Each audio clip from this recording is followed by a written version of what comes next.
जे अंजनगावचं प्रकरण चालू आहे, छत्रपती शिवाजी महाराजांच्या पुतळेवरून वादाचं, पुतळा हटवण्यासाठी जे आंदोलनं चालू आहेत. मग तिकडले काही लोक आंदोलनं करतात, म्हणजे धनगर बांधवांचे लोक. परत मराठा समाजाचे लोक आमच्या राजाचा पुतळा का हटवायचा, तुम्हाला आमचे राजे नको होते का, का राजांविषयी दुश्मनी, असे जे एकूणमेकात वाद निर्माण झालेले आहेत ना. तुम्हाला काय वाटतंय, राजे खरंच वरून बघत असतील तर त्यांना आनंद वाटत असेल का हो बघून?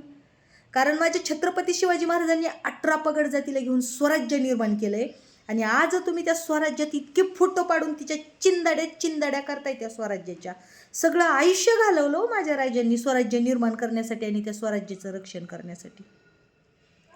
छत्रपती शिवाजी महाराजांचे पुतळे बसवले म्हणजे तुम्ही खरं शिवप्रेमी, शिवभक्त आणि छत्रपती शिवरायांचे मावळे नाहीत दिसत. छत्रपती शिवाजी महाराजांच्या विचारांवर चाला.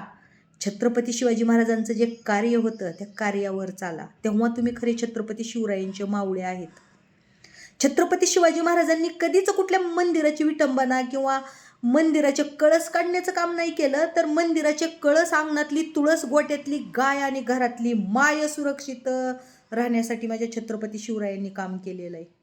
छत्रपती शिवराय आहेत ना, म्हणून आज सुरक्षित आहेत. आणि तुम्ही काय करताय?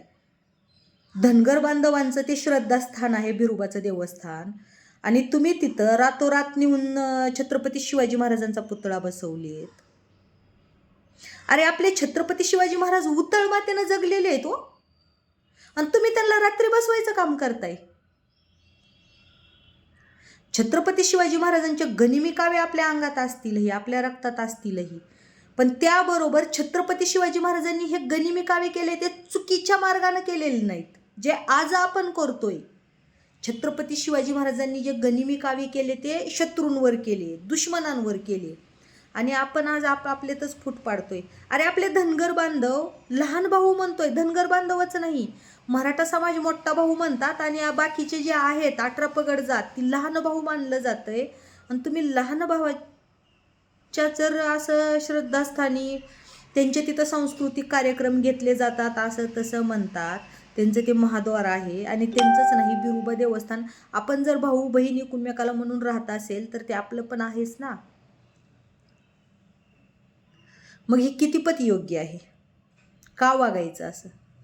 जर खरंच आपल्याला छत्रपती शिवाजी महाराजांचा पुतळा बिरोबा देवस्थानाच्या मंदिरासमोर बसवायचा होता, तर आधी गावामध्ये, गावगाड्यामध्ये जे काही समंजस लोक आहेत, सगळे मराठा समाज, धनगर समाज, सगळ्यांनी मिळून मराठा समाजाने धनगर समाजाला कन्व्हिन्स करायचं होतं, विनंती करायची होती, त्यांना विचारायचं होतं, गावामध्ये मीटिंग घ्यायची होती. विचाराने सगळं झालं असतं. पण आपण काय करतोय, रातोरात कुठल्या तरी जागी नेतोय, तिथं छत्रपती शिवाजी महाराजांचा पुतळा बसवतोय. त्याच्याहून जाती जातीमध्ये, कुठलीही जात असू द्यात, धर्म असू द्यात, जाती जातीमध्ये वाद वाढतात.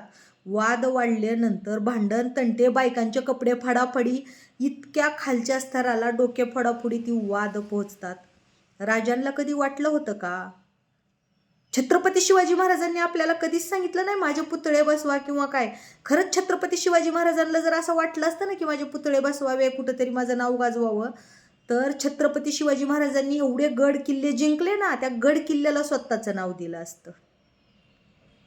पण माझ्या राजांनी कधी कुठल्या गड किल्ल्याला सुद्धा स्वतःचं नाव दिलं नाही. माझ्या राजांनी स्वराज्यासाठी संघर्ष केलाय, स्वराज्य सुरक्षित ठेवायचं काम केलं, स्वराज्यातले माणसं सुरक्षित ठेवायचं काम केलं.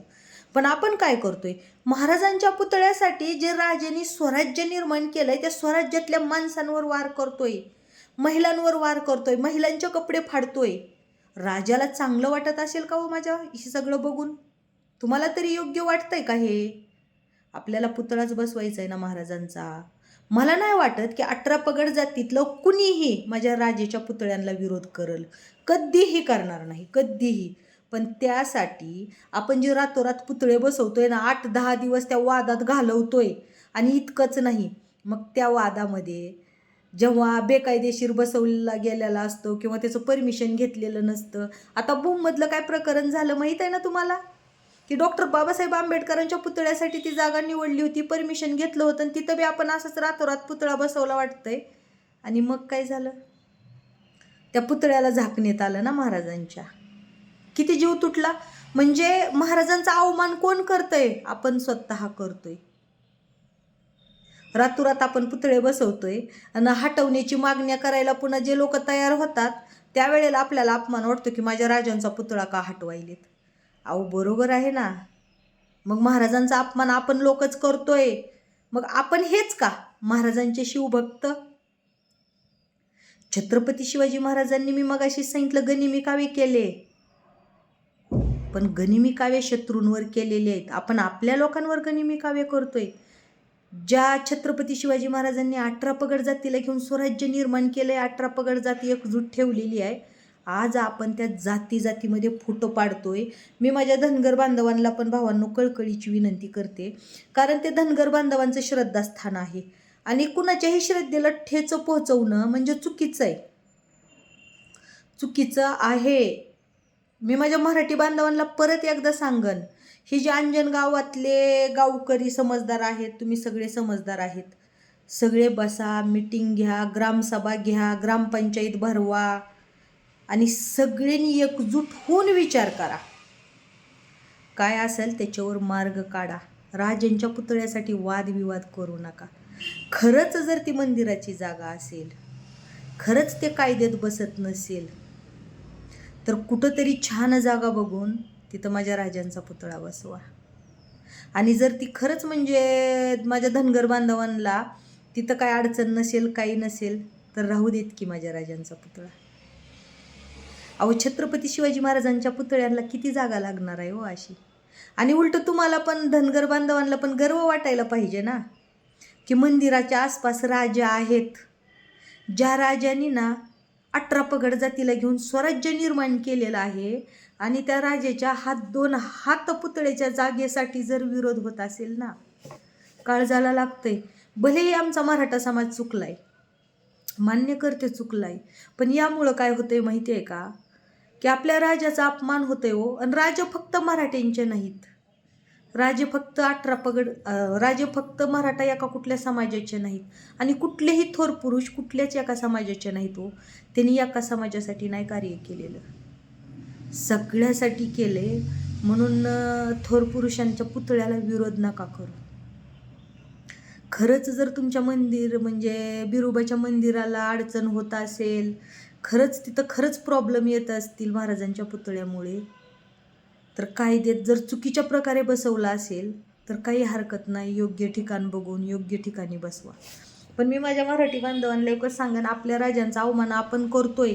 तुम्हाला एक गोष्ट सांगू का, आपण जे रातोरात पुतळे बसवतोय ना बगैर परमिशनचं, हे खूपच चुकीचं करतोय. माझ्या राजाला पण रातोरात कुठलं कार्य करणं, शुभ कार्य करणं मान्य नव्हतं. तुम्हाला माहिती आहे का, छत्रपती शिवाजी महाराजांचा पुतळा बसवणे म्हणजे खूप शुभ काम आहे बरं का. एक वेळा देवाचं दर्शन नाही घेतलं तरी चालेल, पण माझ्या राजाचं दर्शन घेणं हे आमच्यासाठी महत्त्वाचं आहे. कारण एक वेळा आमच्या देवाने काही केलेलं नाही, पण माझ्या राजाने इतकं काही केलेलं आहे ना, आम्ही आज सुखात आपल्या राजांमुळं खात आहोत. आणि ह्याची जाणीव असू द्या. आणि शुभ कार्य रात्री नसतं करायचं, ते दिवसा करायचं असतं. आणि माझ्या राजांच्या पुतळे तर रात्री बसवूच नका बेकायदेशीर, हे राजांना पण मान्य नाही. अरे तुम्हाला माहिती आहे का, बिहारमध्ये रात्री लग्न का होतात आणि आपल्या महाराष्ट्रात दिवसा करतात माहिती आहे? पहिलं महाराष्ट्रात पण रात्री लग्न व्हायचे, बिहारला पण व्हायचे, पण जेव्हा छत्रपती शिवाजी महाराजाचा जन्म झाला, महाराजांच्या जन्माच्या आधी ना महाराष्ट्रात पण रात्री लग्न व्हायचे. पण माझ्या राजाचा जन्म झाला, जेव्हा राजांनी स्वराज्य निर्माण केलं, आणि रात्री लग्न होण्याचं एक कारण होतं.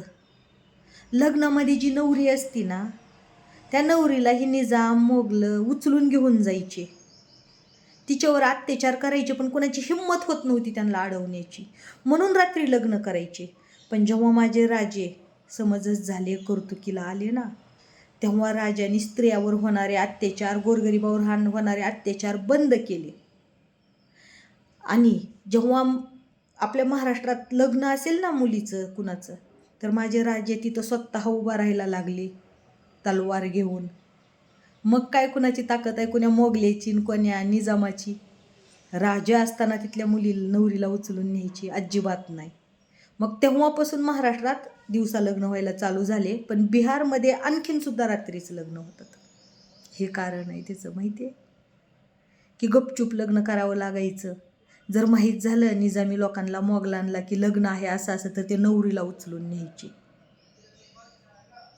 पण आपल्या महाराष्ट्रामध्ये आपले राजे मंडपात उभे असायचे आणि राजे असलेच मग ह्यांची ताकद नव्हती.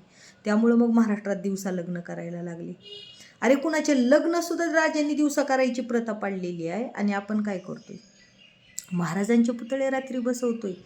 आणि मी माझ्या धनगर बांधवांना पण सांगन, भावांनो, आणि कसं गावकरी समजदार आहेत वाटतं धनगर बांधव म्हणजे त्या गावातले, कारण ही पवन करवरकर सारखे ही राजकारणी लोक आले तर त्यांनी तिथून हाकालून दिलं. खरंच धन्यवाद मनापासून की तुम्ही कुठल्या राजकारण्यांचं ऐकत नाहीत. पण मग एक आपल्या राजांसाठी एक करा. राजाने 18 पगड जातीला घेऊन स्वराज्य निर्माण केलंय. एक करा. त्या गावातले मंडळी समजदार आहेत. बाहेरच्याला चान्स नका देऊ, कारण बाहेरचे ही राजकारणी उसवायला येतात, मिटवायला नाही. आणि गावात तुम्ही एकमेकाच्या मदतीला गावकरीत जाणार आहेत, बाहेरचं कुणीही येणार नाही, ही राजकारणी येणार नाही. कसं असते, गाव असेल एक ह्याचं काय म्हणतात की 1000, 2000, 3000 लोकसंख्येचं, पण त्याच्यामध्ये 4-5 टाळके राजकारणी असतात आणि ती राजकारणी टाळके गावात आग लावायचं काम करतात. तर ऐकू नका भावांनो, ज्या वेळेला तुमच्या गावावर संकट येतं ना, तेव्हा ही राजकारणी टाळके कुणीही मदतीला येत नाहीत. तुम्हीच गावातले गोर गरीब एकूणमेक मदतीला येत आहे, म्हणून तुम्ही सगळेच शिवरायांचे मावळे आहेत.